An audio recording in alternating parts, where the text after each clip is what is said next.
Assalamualaikum warahmatullahi wabarakatuh.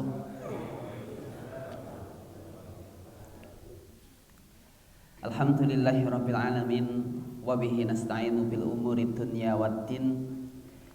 Wassalawatu wassalamu ala rasulina Muhammad sallallahu alaihi wasallam wa ala alihi wa ashabihi faman tabi'ahum bi ihsanin ila yaumiddin. Fa ba'du fa ya ibadallah usi nafsi wa iyyakum bitaqwallah haitsu kama qala Allahu jalla wa ala ya ayyuhalladzina amanuttaqullaha haqqa tuqatih wa la tamutunna illa wa antum muslimun. Jamaah pengajian rutin malam Sabtu rahimakumullah. Alhamdulillahirabbil alamin. Pada kesempatan malam hari ini kita diberi kesempatan oleh Allah Subhanahu wa taala untuk melaksanakan kewajiban sekaligus menjadi kebutuhan kita, yaitu melaksanakan sholat maghrib dilanjut dengan pengajian rutin malam Sabtu, yang mestinya malam hari ini adalah beliau Ustadz Ja'far Shodiq yang memberikan materi. Qadarullah tadi WA saya, jadi beliau sedang tidak enak badan, mudah-mudahan beliau diberi kesembuhan dan bisa mengajar kembali yang masuk angin ringan begitu. Dan sore tadi saya harus rapat penegas di sekolah sampai sore. Pada rapat kami juga ada beberapa kegiatan sehingga rodo playon, makanya sampai di Al-Amin ini agak terlambat. Mestinya ini ada penggantinya, mestinya ya kita punya cadangan gitu. Jadi yang muda-muda yang di belakang sana itu mestinya ya karo sinau ajar gitu. Karena tidak sampai hati kalau kemudian ngaji kok yo prei kosong niku koyone kok mboten mathuk nggih. Dadi sudah dari jauh-jauh, ada yang dari mana tekan mriki kok kosong niku katosipun kok ada yang gimana gitu. Makanya ini mestinya segera problematika seperti ini harus kita pikirkan. Alhamdulillah saya kosong. Kadang-kadang ketika malam Kamis atau malam Sabtu ada ustadz yang udzur berhalangan, sementara saya harus keluar. Nah, itu repot sing mikir kok esuk kan surik sopo sing arek geteni bingung gitu ya. Baik. Bapak Ibu rahimakumullah, melanjutkan kajian yang saya sampaikan kemarin pada Jumat Pahing. Jumat Pahing itu kemarin Ustadz Agus Effendi beliau juga izin pada asar itu, sehingga harus kita yang menggantikan begitu. Kemarin saya sudah menerangkan tentang rihlah perjalanan manusia, dimulai dari alam ruh sampai kemudian nanti finishnya, akhir dari kehidupan yang sesungguhnya itu adalah dua. Ada kita nanti insya Allah akan masuk ke surga Allah, amin. Ada nanti orang yang tidak bisa masuk ke surga, dan ada orang yang nanti harus mampir dulu ke neraka gitu. Sebagian pengajian memahami pokoknya nek wis mlebu neraka ya wis dia tidak bisa masuk ke dalam surga. Itu pemahaman yang keliru.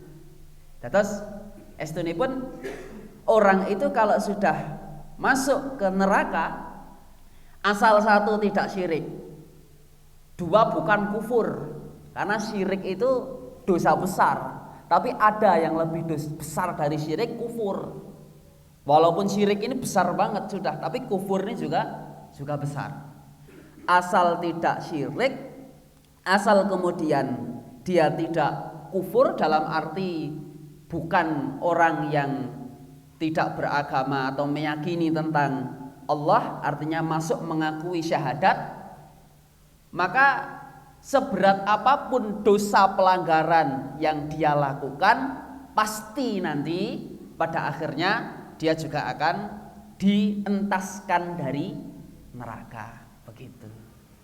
Ini pemahaman yang benar, itu hadis. Kalau kemudian meyakini bahwa orang yang sudah masuk ke surga, neraka tidak akan pernah masuk ke surga dan dipukul rata, maka dia menyelisihi pemahaman para ulama. Imam Ahmad bin Hanbal, para ulama-ulama yang senior meyakini, bahkan merupakan asas, ya, asas atau prinsip daripada Ahlus Sunnah wal Jamaah, itu meyakini dosa besar selain dari tadi syirik, kemudian kufur atau kemudian kafir, ya, itu insya Allah tetap akan masuk ke dalam surga.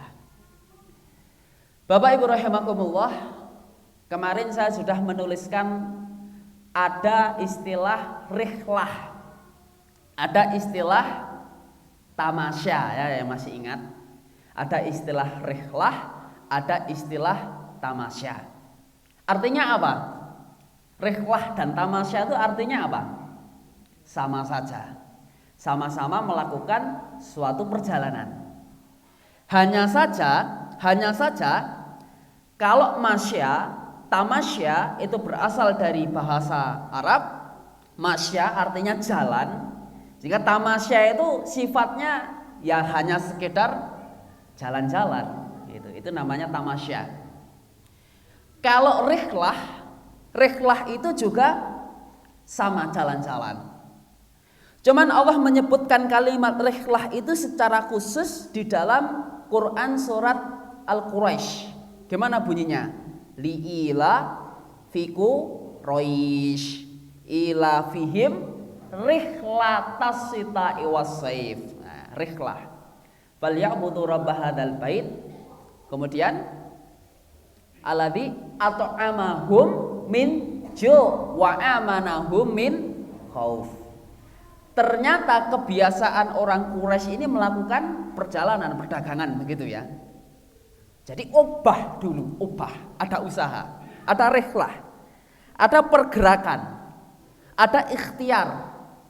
Setelah ada ikhtiar, kemudian alladzi at'amahum min ju'. Allah itu zat yang memberikan rasa kenyang daripada rasa lapar. Makanya keliru juga ketika kita bertawakal, tawakalnya yang keliru. Tidak bekerja, hanya mengandalkan tawakal. Keliru juga. Walaupun bekerja itu sesungguhnya diawali dengan tawakal dulu. Tapi mesti ada rihlah, ada usaha. Jadi tidak cukup kemudian kita hanya berzikir saja. Mbok arek zikiran nganggo tasbih sing tasbih gede-gede gitu kan, diputer wer terus gitu. Kira-kira kalau hanya muter tasbih secara zahir bisa tidak kemudian dia bertahan hidup? Ya tidak seperti itu. Mesti ada rihlah, ada usaha. Walaupun usaha itu sudah kemudian dibungkus dengan tawakal, begitu. Jadi rihlah. Alladzi at'amahum min ju'in wa amanahum min khauf. Dan Allah itu adalah zat yang memberi rasa aman. Jadi lapar, pengen kenyang harus diusahakan. Tidak aman, pengen aman juga ada ikhtiar. Ada ikhtiar gitu. Jadi ada trik-trik tertentu supaya kemudian dakwah kita ini aman. Dalam arti opo juk dakwah sing aneh-aneh? Oh bukan. Walaupun dakwah itu kita sampaikan, apa yang kita sampaikan adalah kalimat yang hak, tapi kaifiyah, cara supaya kemudian yang paling aman, strategi supaya kita bisa masuk ke dalam satu komunitas itu harus dipertimbangkan. Sebagai contoh begini, ono wong jagongan teng pinggir dalan, Lajeng orang itu dia membawa ting dhuwur napa klosone niku ana napa biasane? Ana kertu napa niku? Nah, kartu itu ya. Kemudian ono umben-umbene. Nah, begitu. Tentu tidak air putih seperti ini, tapi air putih yang secara syariat tidak diperbolehkan. Yuk jenengan bar maca. Wah, nang Quran kae nek khomer kowe dosa, nek main walaupun dohirnya dia nggak pakai uang, tapi sing jenengane main itu dosa. Ono wong telu dolanan seperti itu di gardu. Kemudian Anda datang, langsung kemudian wedange disuntek, njuk kertune disebar. Nah, secara hadis, secara nas, secara hukum betul, karena dia kemudian mencegah dengan sesuatu yang tidak baik dengan tangannya begitu. Tapi secara kaifiyah, secara cara kira-kira baik atau tidak? Ini perlu dipertimbangkan. Jika itu terjadi, maka yang terjadi adalah hari ini 3 orang ngombe barang sing seperti itu, besok kita lewat lagi wis dadi wong pinten? 10. Kenapa? Karena cara kita adalah cara yang tidak benar. Maka rasa keamanan itu harus kita ciptakan. Walaupun yang dibawa itu adalah sesuatu yang benar. Walaupun kita ngaji itu tidak neko-neko, tapi bagaimana trik supaya orang itu bisa menerima kita, ini juga harus kita pikirkan. Ada rikhlah, ada usaha. Baik. Maka begini Bapak Ibu rahimakumullah, kalau masya itu hanya jalan-jalan saja. Jenengan ke Jogja dolan nang pantai balik, itu namanya tamasya. Tapi jenengan ke Jogja kemudian nanti weruh ana gethuk napa nek Jogja itu? Gethuk wajik, apa tulisannya wajik? Macane wek napa wi niku? Wajik napa niku? Wajik wi ya. Ada wajik juk dipoto. Sapa sing arek pesen? Wah, langsung saya. Nah, ini rikhlah kita, perjalanan kita mendapatkan satu keuntungan. Itu walaupun tidak hanya diukur secara materi saja. Tidak hanya diukur secara materi saja. Wong kita jalan-jalan ke tempat sesuatu kemudian kita merenungkan alam, itu sudah menjadi rikhlah, tidak sekedar tamasya. Maka ngaji kita sesungguhnya malam hari ini adalah kemudian bagaimana rikhlah atau perjalanan kita dimulai dari alam ruh sampai kemudian akhir kehidupan yang sesungguhnya, yaitu nanti kita akan sampai kepada alam surga maupun alam neraka. Baik, Bapak Ibu rahimakumullah, maka di sini mari kita bahas, kita tuliskan di awal, yaitu alam roh. Ada spidol enggak? Ono whiteboard, ono spidole padha mawon gitu. Kita tuliskan. Baik. Kita bahas di sini masalah alam ruh dulu. Alam ruh. Nah, alam ruh.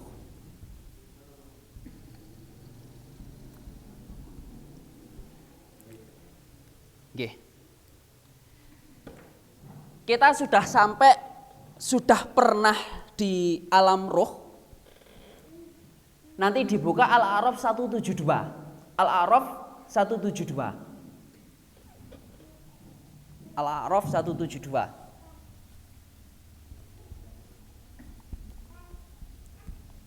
Ada Al-A'raf 172. Ada yang bawa Quran? Bisa dibuka? Ada yang mau membacakan?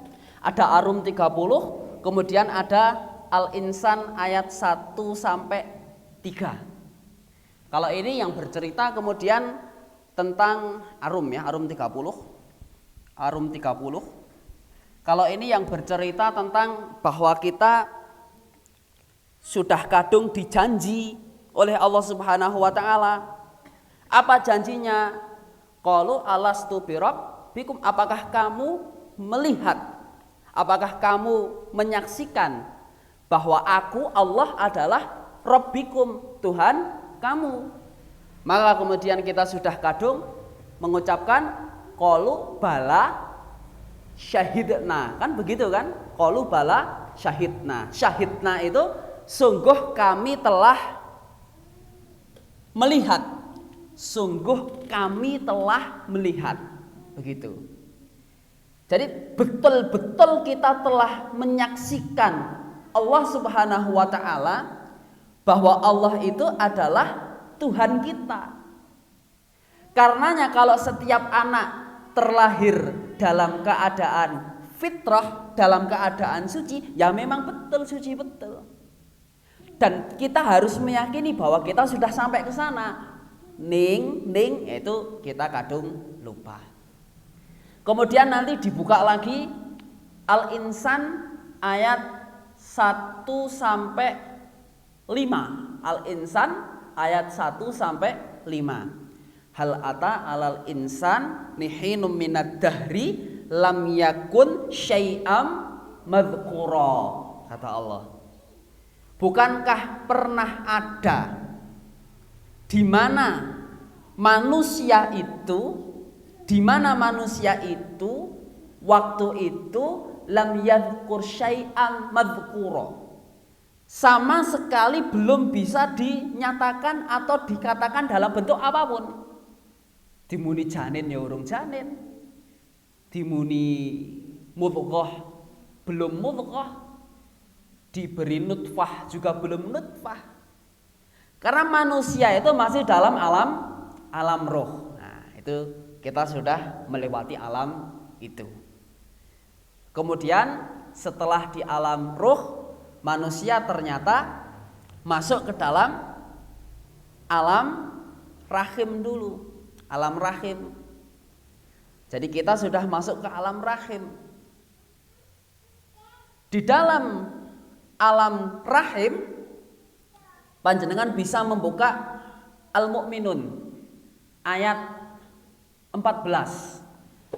Kalau di sini ada alam roh, maka kita ke bawah. Di sini ada alam rahim. Rahim itu diterangkan dalam Quran surat Al-Mu'minun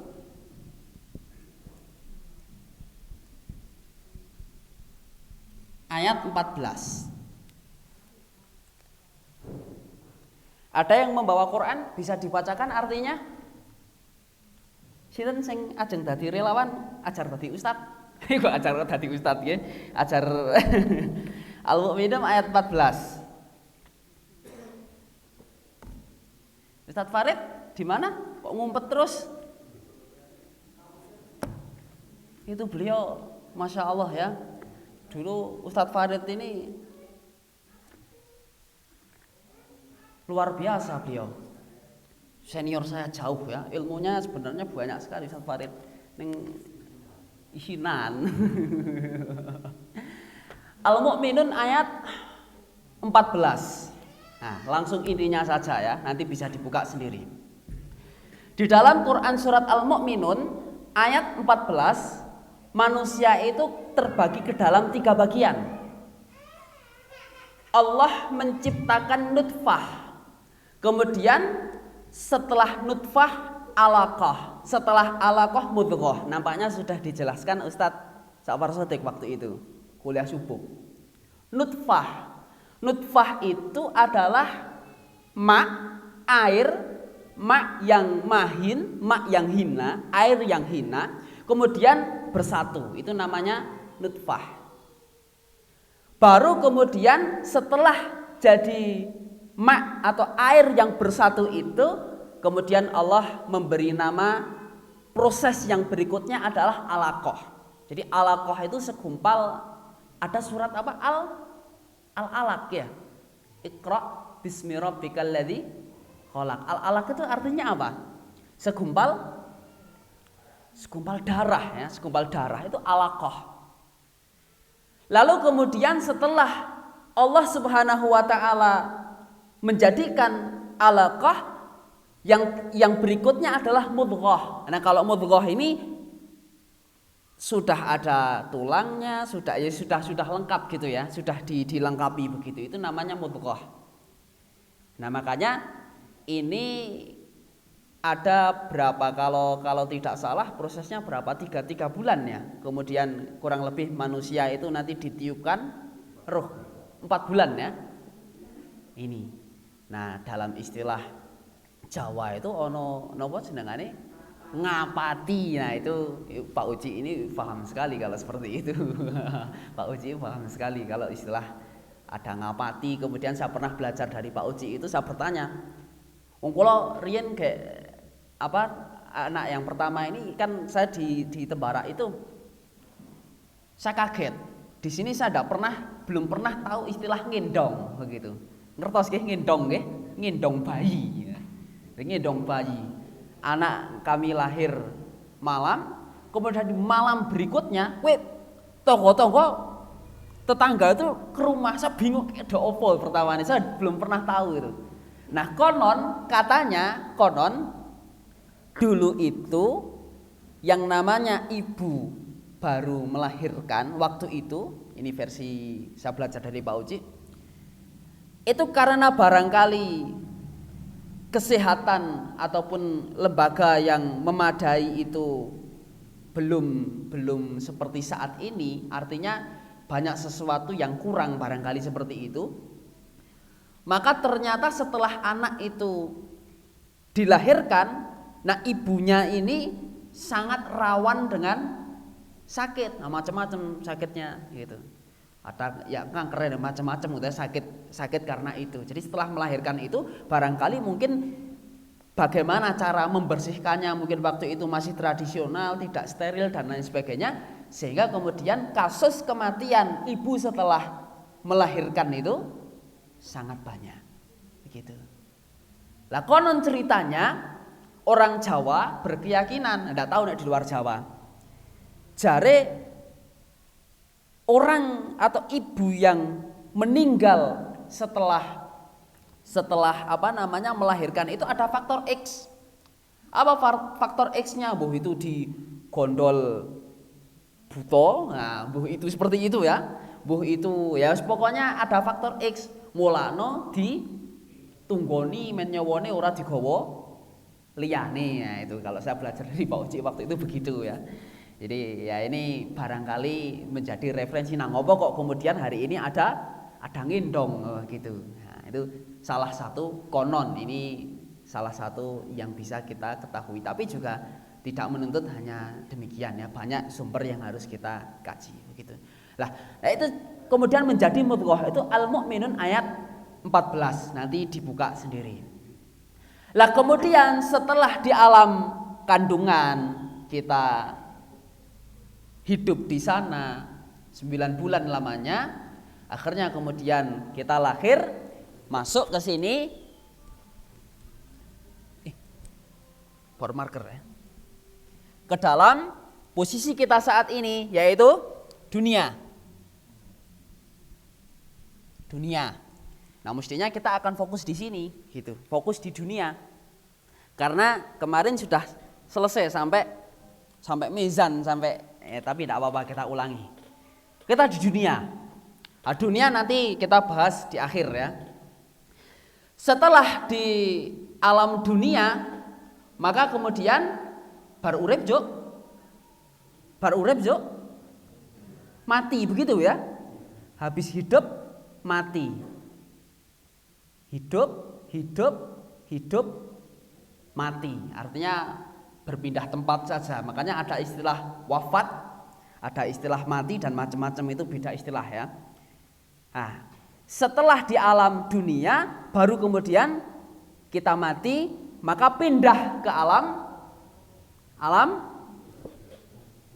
alam kubur ya. Kita naik ke sini lagi.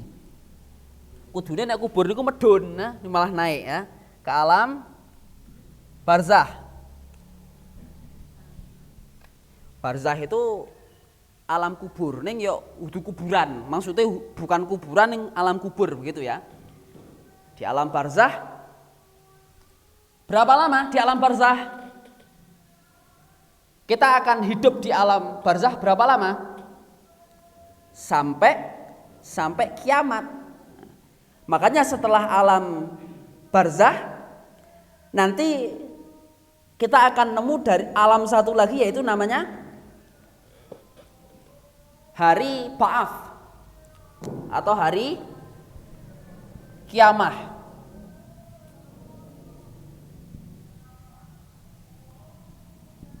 Hari kiamat.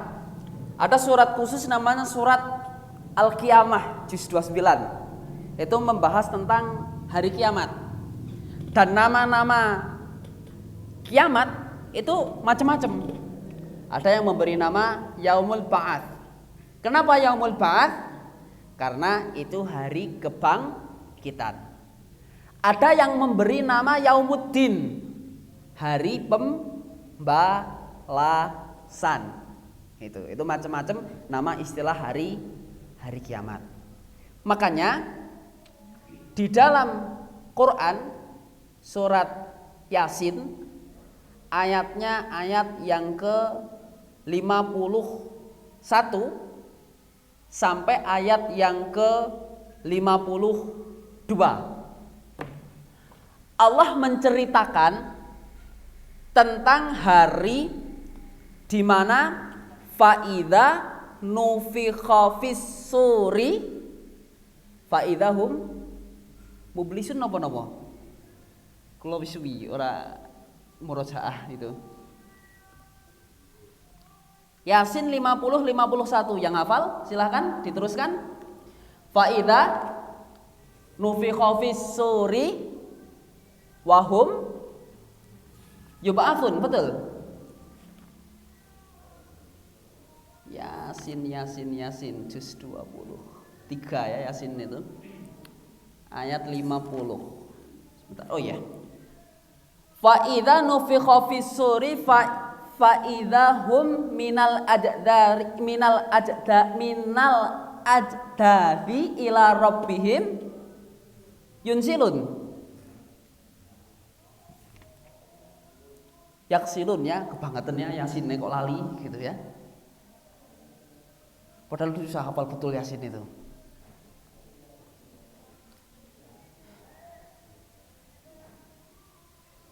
Ya, fa idza nufikha fis suri fa idza hum minal ajdathi ila rabbihim yansilun, kok yubasilun, yansilun.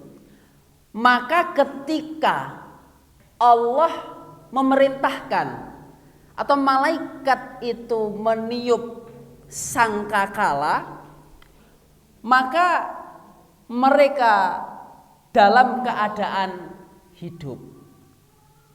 Lalu kemudian mereka mengatakan qalu ya wailana mam ba'atsana mimmar qadina hada ma wa'adar rahmanu wa sadaqal mursalun. Itu Yasin.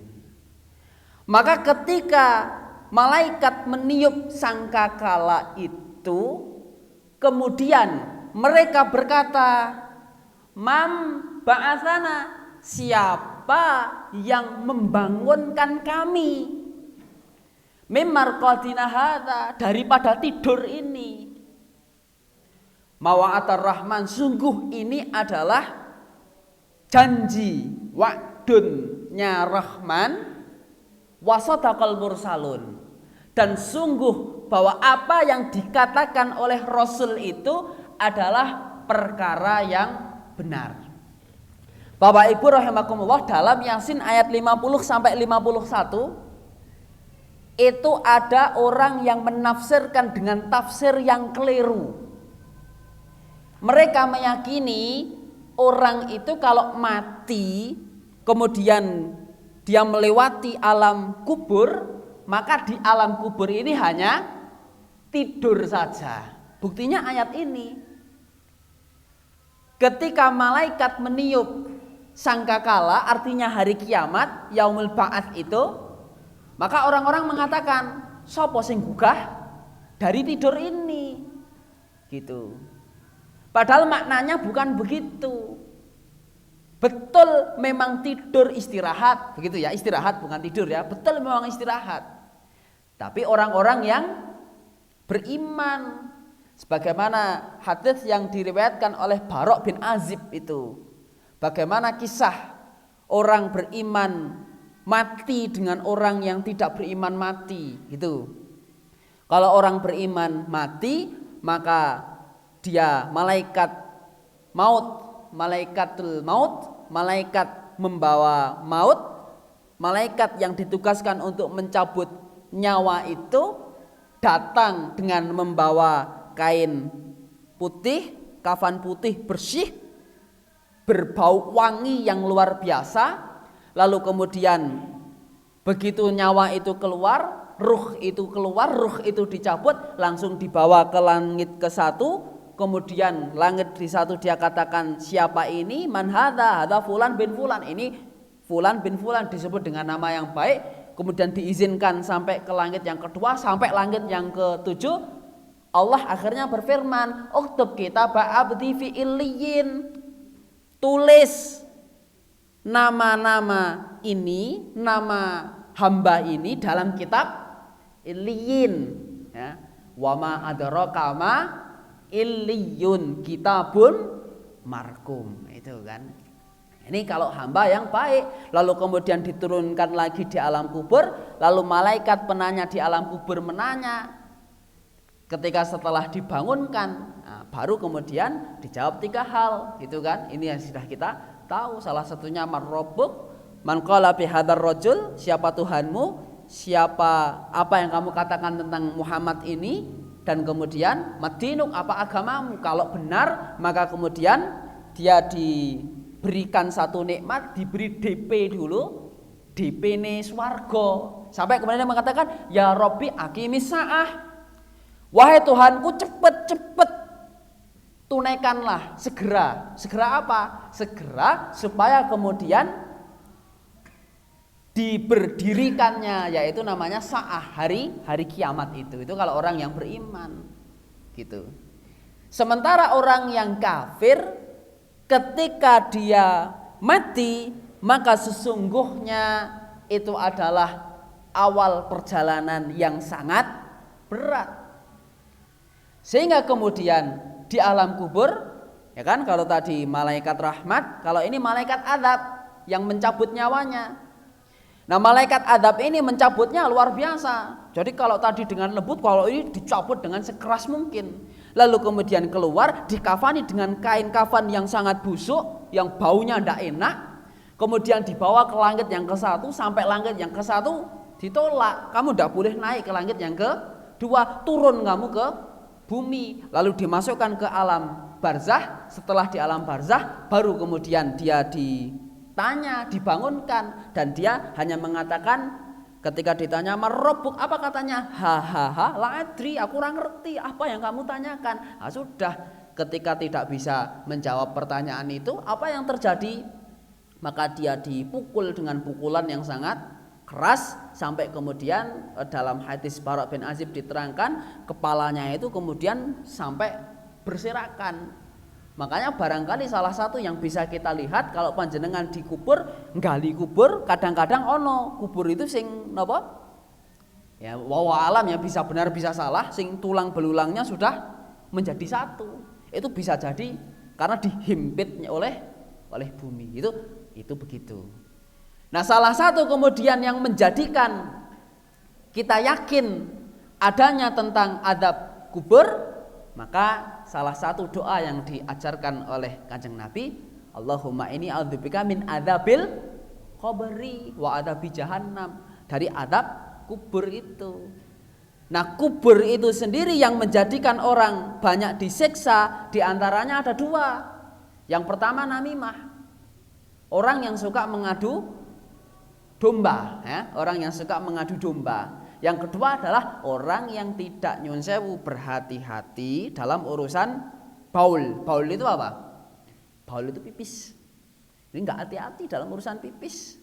Ini menjadikan dia disiksa di dalam kubur. Bagaimana orang tidak hati-hati?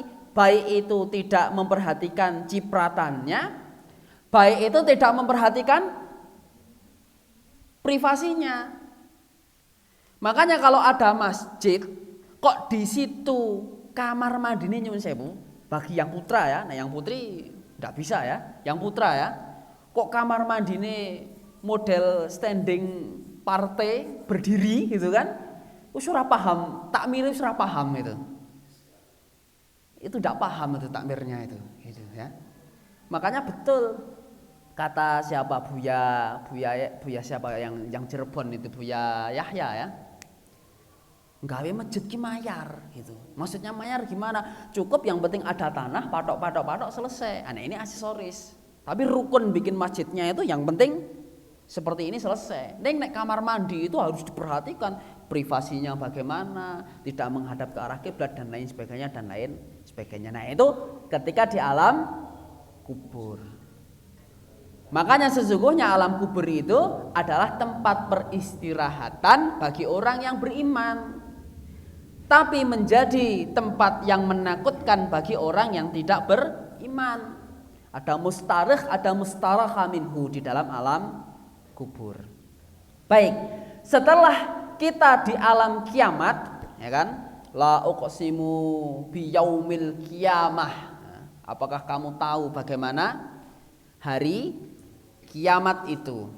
Atau kemudian ada surat Al-Qari'ah, itu juga surat hari kiamat. Al-Qari'ah, mal Qari'ah, wa ma adraka mal Qari'ah. Yauma yakunun nasu kal farashil mabthuth. Apa itu hari kiamat? Kata Al-Qur'an, hari kiamat itu adalah hari di mana manusia waktu itu seperti laron yang berterbangan. Kaya ngopo ya? Itu kiamat gitu. Bagaimana dalam Quran surat Al-Qiyamah misalnya yang khusus membahas tentang masalah kiamat. Allah katakan, aku bersumpah dengan hari kiamat, dan aku bersumpah demi jiwa yang selalu menyesali dirinya sendiri. Apakah manusia mengira bahwa kami tidak akan mengumpulkan kembali tulang belulangnya? Bahkan kami mampu menyusun kembali jari jemarinya dengan sempurna. Tetapi manusia hendak membuat maksiat terus menerus. Ini kata Allah di dalam Quran surat Al-Qiyamah. Bahkan dia bertanya, kapan hari kiamat itu? Maka apabila mata terbelalak, maksudnya manusia ketakutan ya, dan bulan pun telah hilang cahayanya, lalu matahari dan bulan dikumpulkan. Pada hari itu manusia berkata, kemana tempat ini? Tidak ada tempat berlindung, ya kan? Jadi bayangkan kiamat itu seranya ndak pikirannya. Bumi, bulan, matahari disatukan, gunung-gunung berterbangan. Nah, begitu itu gambaran besar hari kiamat. Kapan-kapan bisa dikaji lebih mendalam tentang istilah hari kiamat. Bapak Ibu rahimakumullah, setelah kita masuk di alam kiamah, dan saya harus menerangkan alam kubur atau yang disebut dengan barzah. Kira-kira orang masuk ke alam barzah itu dia sudah masuk belum ke alam akhirat? Jadi ketika kita hidup di dunia lalu kemudian mati, apakah di situ hari akhirat sudah dimulai? Belum dimulai. Belum. Jadi akhirat itu adalah alam sejak adanya kiamah. Kalau hari kiamat sudah ditegakkan, maka ini batasan hari dunia dan akhirat. Sementara alam barzah ini para ulama berkomentar, yang jelas barzah itu adalah alam antara alam dunia dengan alam akhirat. Jadi sesungguhnya dia belum memasuki hari akhirat, itu namanya alam barzah, begitu. Nah, di mana posisi arwah, posisi ruh? Yang jelas alam barzah itu gaib. Dan kita tidak usah mumet, tidak usah kemudian melogika dengan logika kita. Sebab kalau diyakini bahwa alam barzah itu adalah alam kuburan. Artinya orang yang sudah dimasukkan ke alam kubur, kemudian kita meyakini barzah itu sesungguhnya bukan kuburan kok, kulan niku mboten, mboten itu ya. Ya. Jadi alam barzah itu adalah alam antara dunia dengan alam akhirat. Ya, Bapak Ibu rahimakumullah, kiranya cukup sekian dulu. Mestinya kita pembahasannya panjang masalah ini ya. Kemarin saya bisa cepet, ini kok agak lama. Dan menjadi catatan bahwa 1000 tahun di akhirat walik ya. 1000 tahun di dunia maka menjadi 1 hari di akhirat. Itu catatan yang luar biasa. Nah, tulis. Nah, tulis. Ya, saya kira cukup sekian dulu. Insya Allah besok kita bahas lebih dalam masalah barzah, karena tadi saya juga terlambat dan mestinya sebenarnya saya akan fokus dalam masalah dunia. Kalau kemarin sudah selesai gitu. Jadi nanti setelah kita masuk ke alam kiamat, kemudian nanti kita akan masuk ke dalam alam mahsyar ya. Ada alam mahsyar. Setelah mahsyar kita akan melewati hari syafaat. Kemarin terlewatkan syafaat. Ada syafaat dulu setelah mahsyar. Di mahsyar nanti ada syafaat. Setelah mahsyar itu selesai, kemudian nanti ada hisab. Dihisab, ditanya, diaudit dulu kita. Setelah hisab nanti ada hari tompo rapot. Kalau sekolahan besok Senin saya ya, ini besok kita juga akan tompo rapot di sana begitu. Maka orang yang mengambil rapotnya dengan tangan kanan dia akan seneng banget. Tapi sebaiknya orang yang menerima catatan amal dengan tangan kiri atau dengan dari belakang, di situ kata Al-Qur'an, maka ini akan sangat dia susah. Gawe gampange kok nek panjenengan gadah putra sudah tahu anak ini berprestasi. Kira-kira lek mangkat saka omah, gitu kan? Lek mangkat saka omah, semangat atau tidak? Semangat sekali.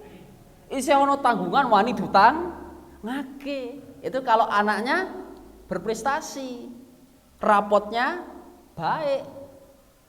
Anak kira-kira kok ngerti Pak, anaknya arek ora munggah iki. Isih duwe utangan, kira-kira ndak ya arek diutangake ya kan sudah itu gambarannya, gambaran gitu. Sama seperti kita belajar juga sama begitu. Nah, itu besok akan ada hari penerima amal kita di situ. Lalu kemudian setelah diterima amal, ada hisab, ada penerima amal, lalu kemudian ada yaumul mizan. Ada hari timbangan. Di mana kadang di situ kadar kualitas keikhlasan dan itibaknya kepada Rasul itu betul-betul nanti akan nampak di yaumul mizan itu. Sama-sama sujud, sing siji sujute 2 menit, sing siji sujudnya 10 menit. Bisa jadi yang 2 menit ini lebih bagus daripada yang 10 menit. Kenapa sebabnya? Karena yang 10 menit tidak tahu dia ikuti siapa. Jadi mutabaah kepada Rasulnya itu nggak tahu gitu. Yang 2 menit barangkali dia tahu betul bagaimana cara Rasul itu sujud. Dari faktor itu. Belum lagi faktor keikhlasan. Nah, mizan ini nanti akan di situ maksudnya. Setelah adanya hari mizan, kemudian nanti ada satu lagi yang kemarin terlewatkan adalah telaga Haud ya, telaganya Nabi Shallallahu Alaihi Wasallam. Ada telaga. Kemudian ada syurat, baru kemudian ada surga dan ada neraka. Baik, untuk mewakili materi bahwa kita akan berbicara tentang masalah dunia, Bapak Ibu rahimakumullah, bedakan antara orang yang belajar untuk bekerja dengan bekerja untuk belajar. Ini beda. Orang yang belajar hanya bekerja, artinya orang yang belajar yang menjadi angen-angennya hanyalah dunia, maka tentu dia akan lelah. Karena belajar, endingnya hanya dunia. Kata Nabi Shallallahu Alaihi Wasallam, man hamatid dunya hammahu, siapa yang dunia itu menjadi cita-citanya, faja'alahu fi aini faqra, maka kata Nabi akan dijadikan dia fakir. Fakir itu serba kekurangan. Jadi sudah dapat 1 juta minta 2 juta, 2 juta minta 3 juta, 3 juta minta 4 juta dan seterusnya. Itu kalau cita-citanya dunia. Tapi kalau dunia ini sebagai wasilah untuk akhirat, maka insya Allah Allah yang akan memberikan satu kekayaan, ya, kekayaan yang luar biasa. Dan insya Allah besok kapan-kapan kita bahas bagaimana hadis Nabi Shallallahu Alaihi Wasallam yang membicarakan tentang masalah dunia, gitu. Yang intinya kalau seorang beriman dan bertakwa dan beramal soleh dan dia bisa menggunakan dunia, maka dunia sama sekali tidak akan menjadikan madarat baginya. Bahkan ini merupakan mukmin yang qawi, mukmin yang kuat. Kemarin kami wisuda itu salah satu nasihat dari Bu Ayun pengawas PAI itu begini, jadilah orang kaya, supaya kamu bisa mengentaskan orang-orang yang kurang mampu, gitu. Nasihatnya begitu. Dadi wong sugih, orang yang punya penghasilan banyak, supaya apa? Kamu bisa beramal banyak. Jadilah kamu orang yang pintar. Lah kok pintar? Buat apa? Pintar kalau buat sendiri kerdil kita. Supaya kita bisa memintarkan orang lain. Nah, itu nasihatnya begitu.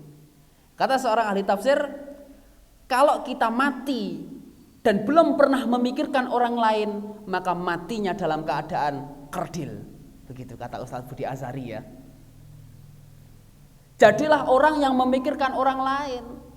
Kalau kita mati urusannya hanya sendiri dan kita belum pernah berkontribusi sedikit pun untuk umat ini, maka kamu mati kerdil. Sebab apa? Ngurusi awake dhewe ora rampung. Apalagi ngurusi orang lain kok ora juk ngrewoki, ngopeni bukan, tapi kemudian ngurusi orang lain itu dalam arti kita berkarya memberikan manfaat kepada orang lain. Ini sedikit tentang masalah dunia yang insya Allah kapan-kapan kita akan bahas lebih mendalam kaitannya dengan masalah dunia. Insya Allah besok yang akan memberikan materi kalau di jadwal siapa ya? Lupa saya itu. Jadi kalau tidak lukir ya nanti kita lihat begitu ya. Aku qouli hadza wa astaghfirullah li wa lakum. Mudah-mudahan bermanfaat. Ngapunten tadi rada telat dan materinya mungkin kurang cepat saya dalam menyampaikan sehingga tidak selesai, tapi itu yang dapat kita sampaikan, mudah-mudahan memberi manfaat kepada kita semua. Aku qouli hadza wa astaghfirullah li wa lakum. Assalamualaikum warahmatullahi wabarakatuh.